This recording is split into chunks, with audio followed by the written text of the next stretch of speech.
Maulana Ashraf Dockrat joins us on the line for this week's book review program. Maulana, Assalamu alaikum wa rahmatullahi wa barakatuh.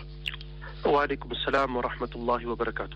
Jazakumullah khairan, Maulana, for joining us on the program this morning. The book that we take a look at this morning, Al-Andalus, an introduction to the rise and fall of Islam in Spain. As the title suggests, this book is all about Spain. Yes, Maulana, this book deals with that greater part of 700 years, from the year 712 to 1492, where Muslims really embarked on a project on earth that centuries later has proven formidable to emulate. And in telling the story of Islam, the author reminds us, the author being Sister Nasreen Korodia, that we often define Muslims and the Muslim world as, and look at it always in terms of the core region surrounding the Arabian Peninsula. But this project moved beyond the confines of the Middle East and took Muslim civilization to a region that directly bordered on the rest of the world, the Iberian Peninsula, which was later to become known as al-Andalus or Andalusia. And in al-Andalus, Islam came to be in direct contact with Christian Europe and other historical civilizations.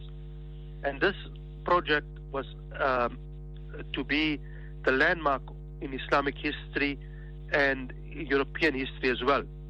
And it left really an indelible impression on culture and intellectual development, which paved the way later on, many years later, for the Renaissance in Europe and much of the innovation and the comfort that we enjoy today is on account of this movement.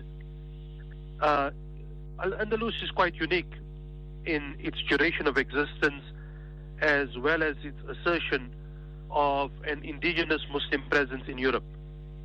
It was the greatest European expression of Islam in all times. And while Islam was in Eastern Europe for centuries prior to this, the Islam in Andalus was a Western European phenomenon. The duration of its existence, according to historians, spans 2/3 of Islamic history. That is, in total, 805 years of Muslim civilization. It is well known that Muslims contributed to the West, and this list of contributions is almost endless. The Islamic Spain contributed in mathematics, economics, medicine, botany, geography, history, and philosophy. Andalusia also developed and applied important technological innovations. Muslim Spain left a rich heritage of really unique, exotic, and beautiful palaces, masajid, minarets, and fortresses. These buildings make it visually unique in Europe and have been classed as Europe's greatest architectural glory. Science and learning prospered during this period, and architecture continues to dazzle the world up to today. The population in this area generally flourished. And what this book does then is that it provides a concise history of the arrival of Islam in Iberia, in the Iberian Peninsula. It also encapsulates the rise and the triumphant glory of Islam in these areas, and the phenomenal contribution of Muslims in Spain to different sciences, its glorious achievements under reliant leadership and sturdy government, and also at the same time paints the sad picture of the painful experiences of Muslims in the land as their late leadership eventually wavered. It also shows Islam's lingering but eventual demise, and looks at the causes and the basis of dishonor to the Muslims, Spanish Muslims. It is also the story of how Muslims lived as a minority, how they resisted persecution, and how the deen, the religion, is always preserved in the face of stubborn efforts to extinguish it, and the lessons that history of Islam in Spain provides for Muslims today. Spain remains the only place on earth where Islam was established fully and later fully removed. So the author tries to, along these themes, develop her thesis for this book and has, looked at this book in according to these type of subject matters, and also tried to develop a research around these main themes. Ma, you mentioned the author there, Nasreen. Could you tell us a bit more about the author? The author is Nasreen Karodia. She was born in Leslie, a country town in the Mpumalanga Highveld. She works part-time in medical administration, and from an early age, the author has always had a keen interest in politics and Islamic history, which propelled her into this research. Her work on Islamic Spain is her first book, and she lives with her husband, raising her 3 sons in Midrand, South Africa. When she isn't spending time with the family, she says that she loves to read, and her passion is to be outdoors, working, birding, and in her garden. MashaAllah. And Ma, this book, Al-Andalus, An Introduction to the Rise and Fall of Islam in Spain, how is the author gone about in arranging the book? Well, what the author has done is that she's divided the book after an introduction titled A Piece of Heaven on Earth. She's divided her book into 3 parts. The first part looks at the story, and here she deals with the conditions of Muslims in North Africa prior to Muslim conquest, and then how Islam enters Andalusia, and then in a very important top chapter looks at when France stood at the cusp of Islamization. We know that the Battle of Poitiers meant that had Islam being victorious at that battle, Muslims would have really Islamized the entire Europe. And that is according to non-Muslim historians. She looks at historical figures such as Abdurrahman al-Dakhili, the first, Abdurrahman the First, and then Spain after Abdurrahman the First, and then deals with a section on Andalusia in turmoil. And then she looks at the contribution of Abdurrahman al-Nasir the Third, and then Muslim Spain after Abdurrahman the Third. In chapter 9, she deals with the ingredients for defeat. What was the type of situation that led Muslims to now start waning and the political and economic situation changing? She looks at the movements of the Murabitun and the Muwahidun, and then the Reconquista. We know the fervent Christian Reconquista of the region. And then she looks at Granada, coming back to Granada, which was the center of Muslim civilization, and then the end of Muslim civilization and rule in Andalusia. In chapter 13, she deals with the survival of Islam in the face of the Inquisition, how Muslims had to work out ways of civilization and keep their Muslim identity. And then she looks at the Al-Pujara's uprising, which was a reaction now from the Muslims to the type of persecution that they were facing. And finally, in chapter 15, she deals with the expulsion of the Moriscos. We know the Moriscos played an important part in serving as important functionaries within the state. Part 2, she titles The Glory. And here she looks at the ulama of Andalus during the Golden Age, singling out individual ulama and their contributions, and also the glory of Cordoba. We know that great center of Muslim learning and of Muslim teaching. And then she looks at Al-Andalus from the perspective of Muslim learning, and titles that Al-Andalus, the city of learning. In chapter 19, she looks at innovation and inventions of Al-Andalus. And then finally, in the 3 chapters that follow, she dedicates 1 chapter to architecture and opulence. We know that their contribution to architecture, but at the same time, the Muslims falling into opulence. The administration and economy is given a separate chapter, and then society and social life. Finally, part 3, which is an important part, looks at the lessons that we can learn from Muslim Spain. And then she contrasts that with Muslims in Europe today, where she looks at Islam in Europe today, and then the legacy, perils, and lessons from Andalus, a very important chapter. And finally, she has a conclusion where she draws together some of the important lessons that we can take out of the Muslim experience in Spain. She ends the book off with an extensive bibliography of her sources. Throughout the work, she has referenced, extensively her sources, and these form part of her footnotes. Some of the footnotes are expanded notes on some important aspects that she deals with in the book. More with 3 different parts and over 20 chapters, how long is this book? The book is 208 pages, but the author, in her style, always comes back to aspects of Islam and makes the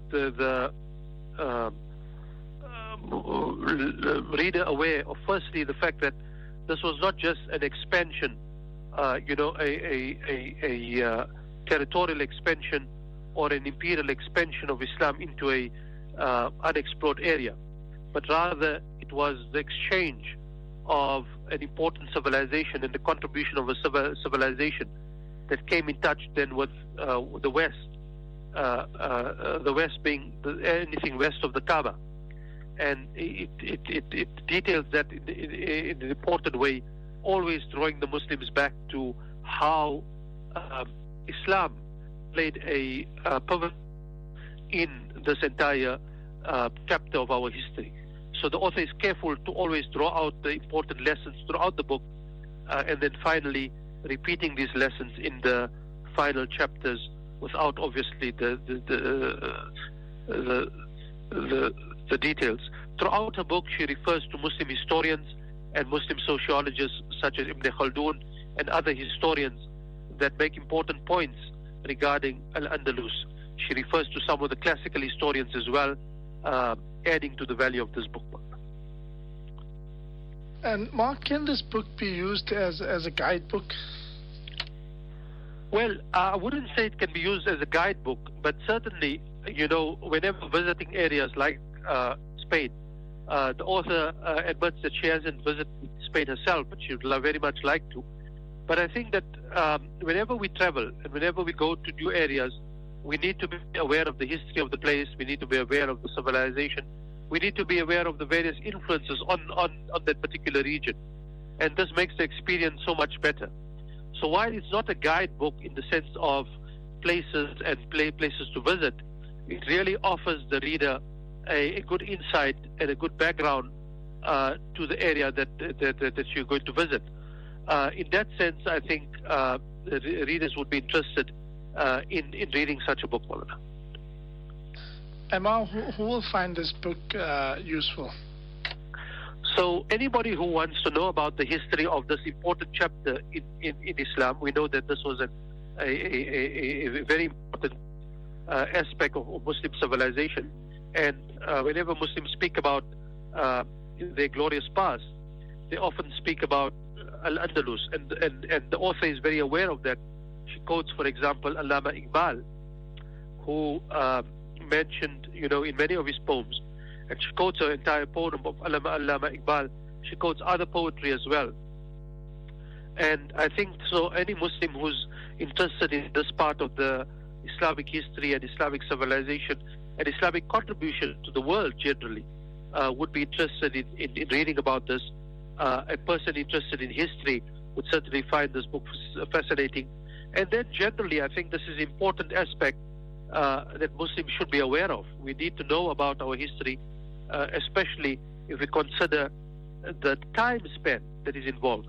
Muslims ruled Spain for almost 800 years. And I think it's important for us to know this type of history. Learning lessons from the past is an important part of what it's all about. And I think, therefore, Muslims would do well, and readers would do well to read the book. The book reads easy, so it is not a very difficult book to get through. and because of the way in which the author was able to summarize otherwise longer aspects of the history, it offers a good summary in a sense of what you will find in longer books. We know that there are important books that have been written on the subject, such as Sayyid Azizur Rahman's Islamic Spain, and the author has used this book extensively, Sayyid Azizur Rahman's Islamic Spain. The book actually comes out of a series of lectures, audio series of lectures that was presented on our very own Radio Islam by Maulana Ibrahim Musa, where in 1439 he aired a series called Paradise on Earth, and the author was then very much interested in the topic.